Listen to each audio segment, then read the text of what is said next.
All right, let's get right into it. For centuries, we've read the Quran for its incredible words and deep spiritual guidance. But what if there's a whole other layer? A kind of hidden architecture, a design made of numbers and patterns woven right into the text itself. In this explainer, we're going to dive into the analyses from our source material that look at the Quran not just for what it says, but for how it's built. One of the first things that anyone who studies the Quran notices is this big puzzle. The chapters, or surahs, aren't in the order they were revealed. The very first revelation isn't at the beginning. It seems random, but the sources we're looking at say, no, this isn't an accident. This is a deliberate design. And it's really the first big clue on this decoder's journey we're on. And then, if that wasn't puzzling enough, you have this second enigma. At the beginning of 29 different chapters, you'll find these standalone letters, like alif, lam, mim, or ta, ha. They're called the huruf muqatta'at. They don't form words we understand. And again, the scholars in our sources don't just shrug this off as a mystery. They see it as an intentional part of the code, a key structural element that's just waiting to be understood. So where do you even start trying to find answers to puzzles like these?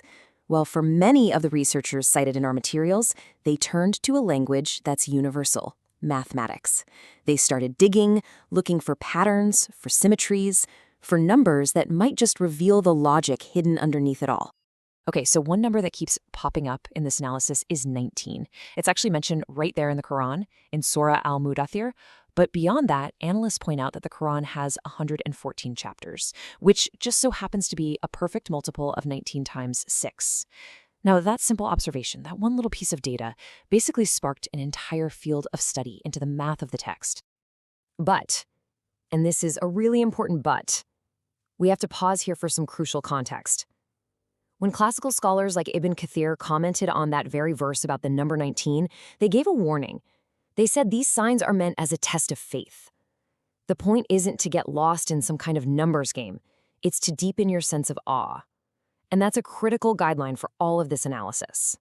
With that in mind, these patterns seem to point to what researchers call divine symmetry. Take this for example. The Quran is divided into 30 parts, or juz. The exact middle point, it falls right in juz 15. It also has 114 chapters, and its midpoint is chapter 57. It's this kind of perfect balance that they see as a deliberate architectural choice, like a structural anchor holding the whole thing together. So, this line of thinking builds from simple numbers into something way more comprehensive. The sources we're looking at propose a whole theory that tries to decode not just little bits and pieces, but the entire structure of the Quran as one single interconnected system. It's called the Quranic Framework Theory, or TKF for short. And you can almost think of it like a decoder ring for the entire text. The theory basically argues that everything, the structure, the themes, even the psychological effect it has on the reader, are all woven together as part of one single miraculous design. Now, this might look a little like a complex math equation, but stick with me. The idea behind it is pretty straightforward. It's saying that if you take all these different components of the Quran and see how they work together, they all synergize to lead the reader toward one thing: divine wisdom. So let's just quickly break a couple of these pieces down. You see SS, that's the non-chronological arrangement of the chapters we just talked about. TU is the main themes, like the oneness of God. And see HM over there? That represents those mysterious letters, which this theory says are a key piece of the structural puzzle. Okay, so this framework is one major approach. But it's really important to know it's not the only one. The sources make it super clear that this is a rich field of study, but it's also one that you have to be incredibly careful with, using strict guidelines to make sure you don't just fall into pure speculation. For example, there's another major approach called the five-dimensional model. Now, if the Quranic framework theory we just saw is focused on the internal structure of the text, the 5D model is way more interdisciplinary. It looks at the text through different lenses, like cosmology, history, classical commentary. Really, they're just different paths trying to get to a similar destination. And this part is absolutely vital. Our sources warn over and over against just playing a superficial numbers game. For any of this analysis to be considered valid, it has to meet what they call healthy criteria. It can't contradict classical commentary, it should align with sound scientific principles when it's relevant, and, most importantly, it has to preserve the balanced spiritual meaning of the text. The numbers are just a tool, they're not the main point. So, what is the main point? Why would a divine text have all these intricate hidden layers of structure? According to the sources, it's not supposed to be an intellectual puzzle. It's meant to be a spiritual path. And that path is described as a kind of three-stage transformation. It starts with witnessing. That's when you see the patterns and the symmetry, and you just feel this sense of awe.